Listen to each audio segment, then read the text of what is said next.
Hi everyone and welcome to episode 20 of my kind of a podcast. Today I have my hair down. I wanted to try something different. And I would like to discuss something for which I am a little late as usual. I think this is going to be a bit of a running theme with my channel because I don't always get the time or the energy to record videos as soon as I have the idea, and I also don't like talking about topics that are considered like drama, and I do not want my channel to be a drama channel. I don't want to discuss hot topics that all the commentary channels are picking up and everything. I do not want my channel to be a drama channel or anything of the sort. I do understand that if I was to talk about trending topics and started to make a fool of myself and all those kind of things, I might be more successful on this platform. But I really don't want to go down that route. It feels exhausting, and I'd rather stay small and be myself than put up an expectation that I'm going to put up a show and entertain and whatever just for views. Like, hopefully somebody is listening. Hopefully I'm getting people to come back and listen to what I have to say. Hopefully I'm starting a dialogue with some of you and maybe make you think a little about things. But my point is not to go viral or, that's I'm not interested in any of that. So today I wanted to talk about a few of the things that happened a couple months ago, around the beginning of the quarantine, when a lot of streamers particularly were being very insensitive with the things that they were saying and the way that they were asking or basically demanding that people subscribe to their Twitch channel. We had these examples. It doesn't really matter how much money you make or how much money you have. That's really the thing, because I'm not asking you for a large financial contribution. If it costs $20 to sub, $20 is quite a bit of money. $20 is, you can get a full meal for $20. And the difference of $20 and eating a meal is in that $20. Like, that's where it is. But a sub is $5. At maximum, in whatever your currency is, it's maybe $10. And it doesn't matter how broke you are. If you have time to watch Twitch, you have $10, truly. If you don't have $10, you probably don't have time to watch Twitch because you should be working. You should be trying to earn money. It's not a ton. It's not like a ton of money. So being like, I'm broke, I can't afford to sub, that doesn't really track. What you mean to say is, I'm so irresponsible with my money, I can't support the entertainment that I enjoy. Guys, stay focused. We're getting distracted with numbers here. 500 subs. We got to get to 500 subs. It's the only way I'm committing to a stream schedule. We're at 187. Like, I don't know what to tell you. $5 a month. How do you have hours of time to watch me and not $5? Chat, I haven't got a donation or a sub for an hour. What the fuck? So for the first one, I believe her name is Invader V. I am not really convinced that she was begging for subs so much as that this is what she does on Twitch. I have this feeling or this belief that she is actually a financial dominatrix, and that this is what her audience expects from her, that she will humiliate them so that they will give her money. And so I do understand that for people looking at her who do not have these kind of expectations, it does sound like she's extremely entitled and that she is begging for subscriptions that she's not necessarily worth or that she hasn't earned. But I have my suspicions that this is part of her shtick, that she will make her viewers feel humiliated and small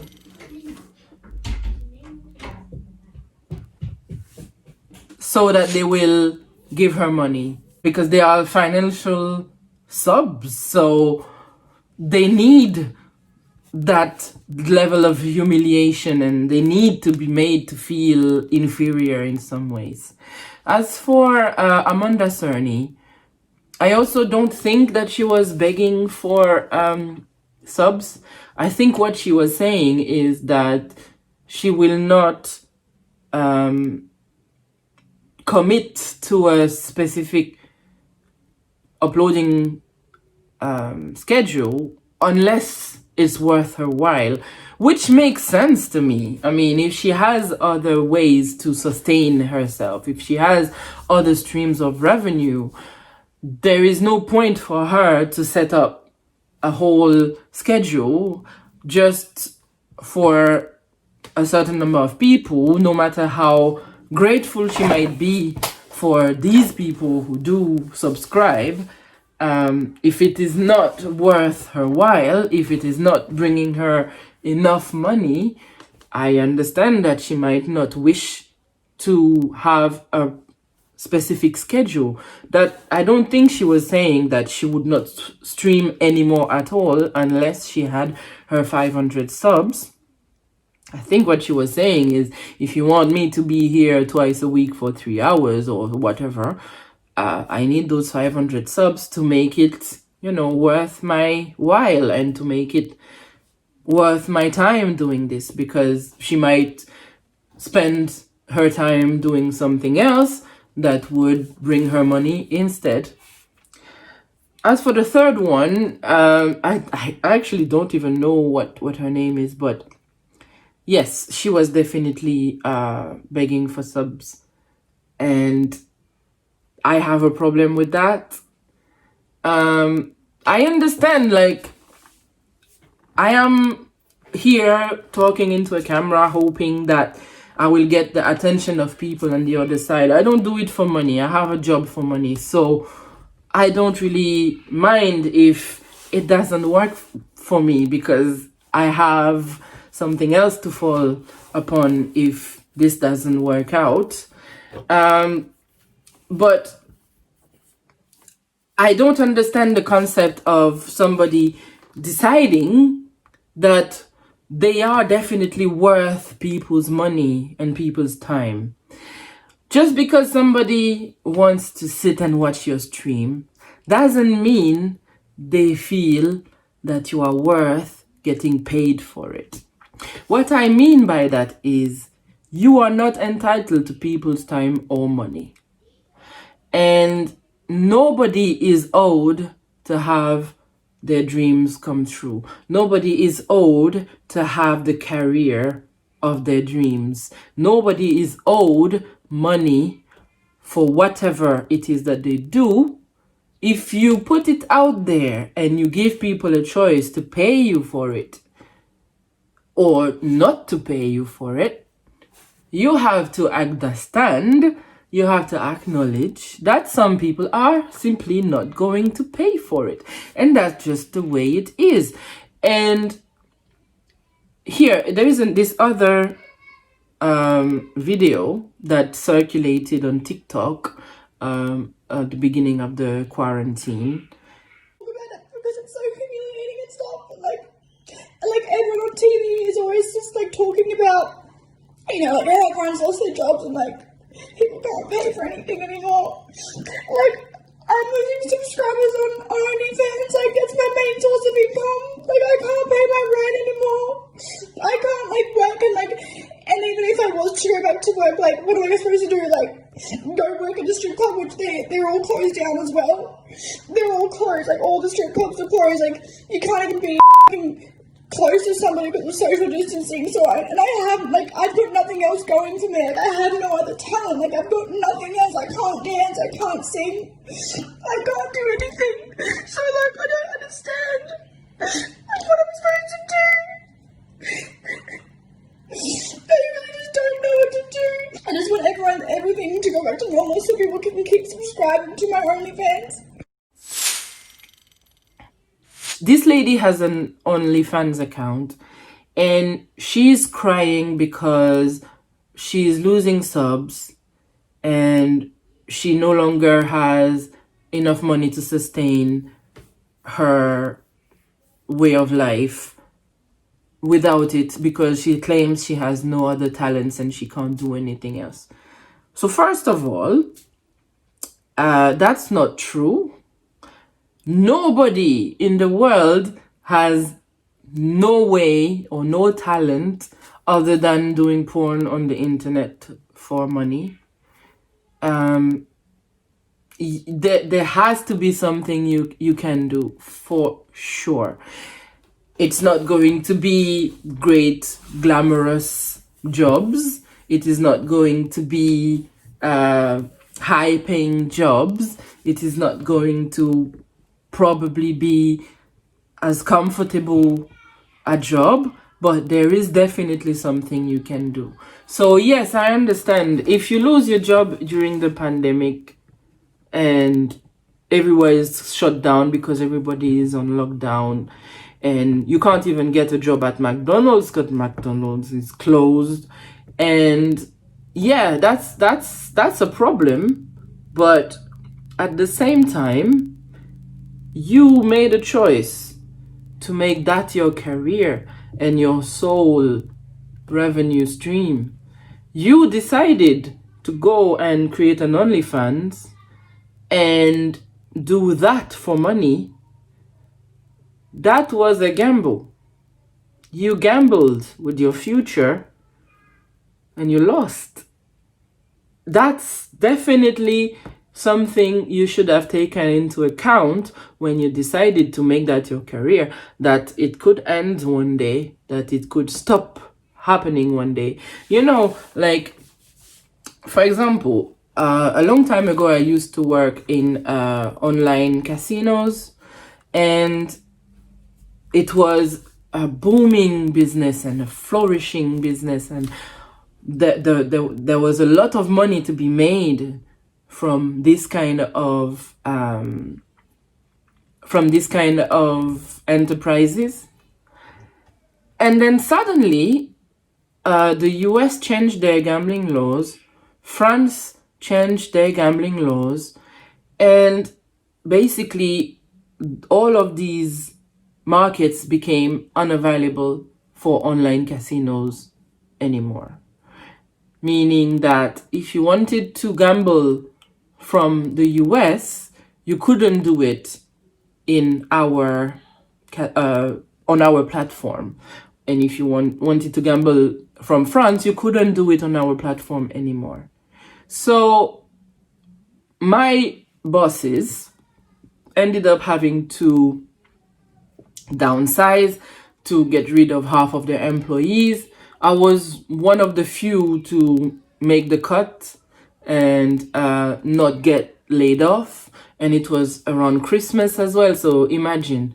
So if, for example, your revenue stream is doing adult entertainment on the internet, you need to think about the fact that the law about adult entertainment can change at any point, at any time. It can suddenly become impossible for you to make money in that way. So for you to bank on whatever little success you have at the beginning and to think that, okay, this is working for me right now, this is what I'm going to do, this is what my life is going to be, and I'm going to match my way of life to the money that's coming in at the moment, you need to think about the fact that that may not be forever. And then, boom, COVID-19 comes up, and you end up with no revenue anymore because you put all your eggs in the same basket, and now you have no way out, no plan B, no other way to sustain your way of life. So that is definitely something that people, I think, take for granted, that success is owed or success is inevitable, that anyone who grinds will make it. That is not true. And you see it on TV when you watch shows like reality TV shows and contests and competitions, like people who go on those shows and they talk about how, oh, it's their dream to be the next top model or whatever, and that's the reason why they need to win, because they've always wanted to do that and they've always wanted to be successful in that field. And I'm like, nobody is owed success. Nobody is owed their dream job at any point. There cannot be as many success stories as there are people who try. So, for example, you always see those people going on shows like Dr. Phil and the rest, and saying that, oh yeah, I want to be the new whatever, the new Kim Kardashian, I want to be the next James Charles or Jeffree Star or whatever. There can only be one of them. You cannot just copy the success of someone else. You have to build your own success. There will only ever be one Trisha Paytas. There will only ever be one Kim Kardashian. There will only ever be one of these characters who are making a lot of money and making a living out of a specific thing. Just because you can do the same thing doesn't mean you will be successful. Nobody is owed success in this world. I feel that a lot of my contemporaries, especially the younger ones, feel that success is a given, that it's inevitable, that it is owed to everyone to get what they want or what they are seeking, because they try, because they put themselves out there and took a chance. And I really hope that when my children are older and they start to go into the world and try to make a life for themselves, that they don't take it for granted that they will succeed at everything, but that when they do fail, that it doesn't become the end for them, that they always have a plan B, that they always have something to fall back on, because nobody's owed success. And that is definitely a lesson that you better learn before you become disillusioned and start believing that you are more than you actually are. So this is what I wanted to talk to you about today. I'm going to stop now. I am actually off sick today, quite sick with really bad allergies. So I'm going to take that makeup off my face, take my clothes off, and go bury myself under a blanket until I feel better or something. And so I hope you enjoyed spending some time with me today. I hope that I will see you next time when we will talk about something completely different. And I say, have a very good day. Bye.